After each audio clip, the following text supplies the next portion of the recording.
Concept armies are armies in wargaming that are painted in a way that is not expected when compared to the box art, perhaps making them appear as if they're made from different materials like wood or stone, or different elements like water or lava.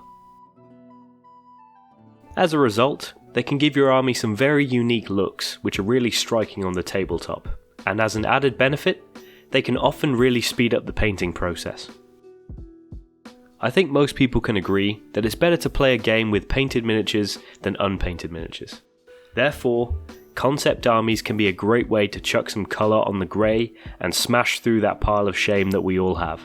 But it's one thing to justify a concept army for 40k or Age of Sigmar, but the question is, how can they be implemented in Middle-earth strategy battle game? I'm Joe from Windrush Wargamers, and here are my ideas for concept armies for MESBG.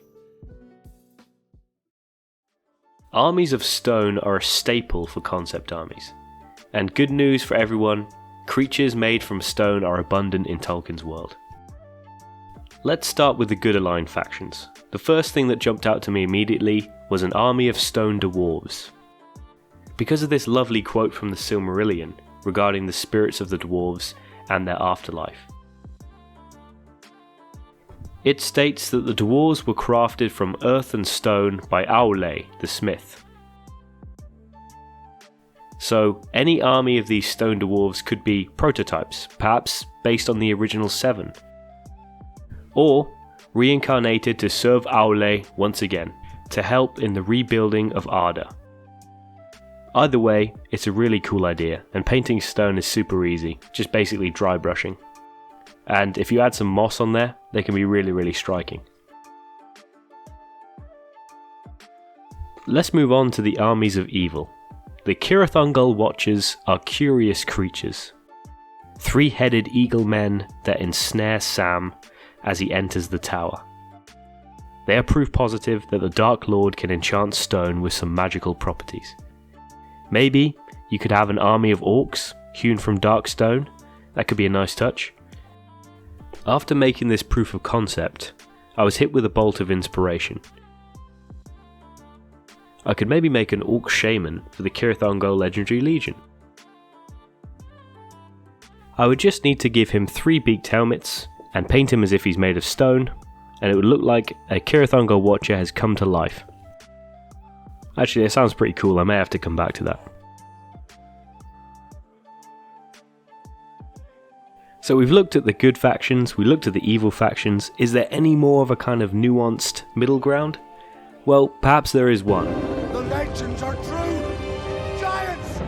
Stone giants! Yeah, stone giants. It's a fun moment from the Hobbit books, where 2 giants are throwing boulders at one another in a thunderstorm. For me, there's a couple of ways to implement this in SBG. One option could be to use the Ent profiles. This would give you monsters that hit hard and can throw stones. You either paint them up as stone, or you can craft your own and mount them on 60mm bases. Or, I've had another idea. How about the 3 trolls? You could use them as stone giants. They are massive for trolls, and they could double as a terrain piece for when Bert, Bill and Tom are all turned to stone. I think that might be another video idea.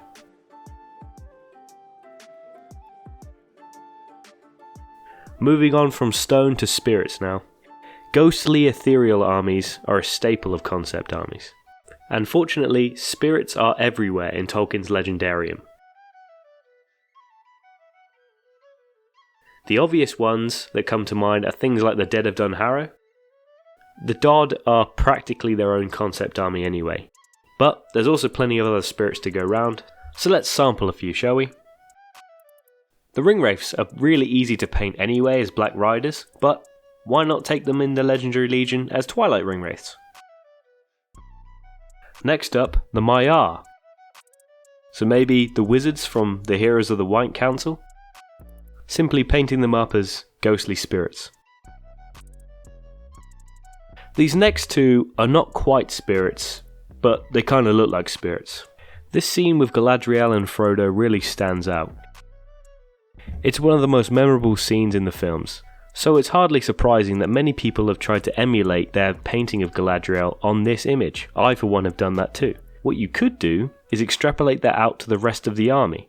So you could have a full spirit army of Galathrim. This could be a great way to symbolise the army bonus. They say a great sorceress lives in these woods, which gives all the friendly Galathrim models resistance to magic, as if her essence, her spirit, is covering them in this new power. I had a similar idea when I looked at the Angmar faction and their army bonus, which gives Angmar Orc models within 3 inches of a spirit hero the Terror special rule. Painting them up as scary ghosts could be a really good way to visualise that on the tabletop, because I sure as hell forget it every single time I play them. And also, I think, as a side note, they would look really nice next to the Ring Wraiths and next to the Barrow-wights and the Shades and all the rest of it. It would just be a really nice looking army. The last one of these kind of spirit concept armies is for Ring Bearers. So most of the time, when people who aren't Sauron put on the One Ring, they turn invisible to everyone else.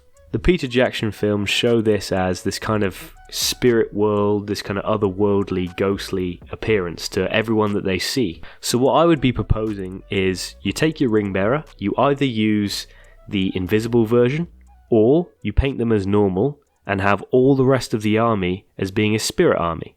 So a ghostly fellowship with Frodo,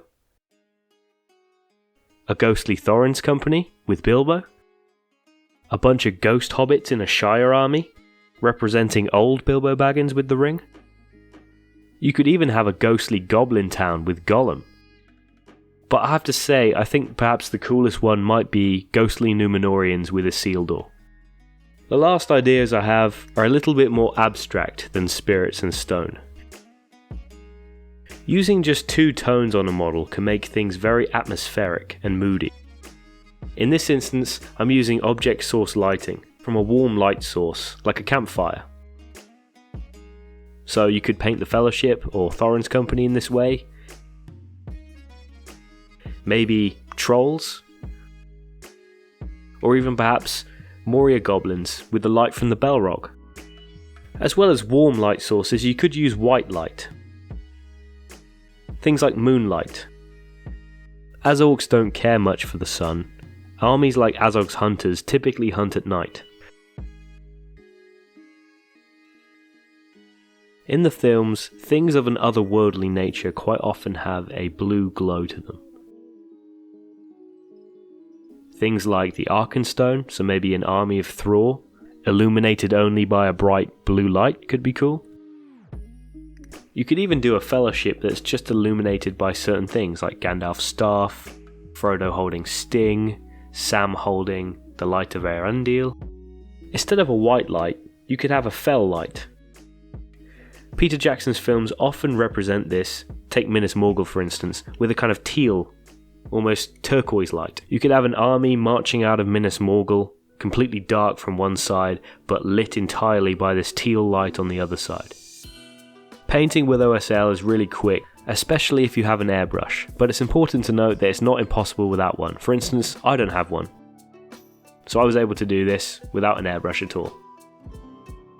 With or without one, it's a quick way to smash through a whole army. The last thing to mention is things that aren't really related to the visual stylings of the Peter Jackson films or mentioned in the lore at all. These are just random things. Sand Golem Haradrim? Go for it. You want to make demon Easterlings? You can make an Erebor army made of gold, or Angmar orcs made of snow. Whatever you think is cool, go for it. The rule of cool. Whatever's clever. Whatever tickles the pickle. It's just a way to get paint on your models so they look nicer on the tabletop. But that's enough from me. I want to hear what you think. Have you made any concept armies? Let me know in the comments below. If you liked the video, please give it a like. If you disliked it, give it a dislike. If you have any ideas for future videos where I just talk about random stuff related to the hobby, then feel free to put it in the comments below. We got tons of content about SBG now, so if you want to go through and check out the back catalogue, feel free. Subscribe for more so you don't miss any. It's at this point I feel like I want to plug our Discord. There's only a few members in there right now, but it's a really cool community. We encourage each other with our work in progress pictures, and I also use them as a soundboard for ideas for this very video. So if you want to join the community, check them out below. We can bounce ideas off each other and progress within the hobby together. The Discord is free and it's linked below. We don't bite. All that remains for me now is to thank you very much for watching and making it through the rest of the video. I've been Joe from Windrush Wargamers. I'll catch you in the next one. Thanks so much.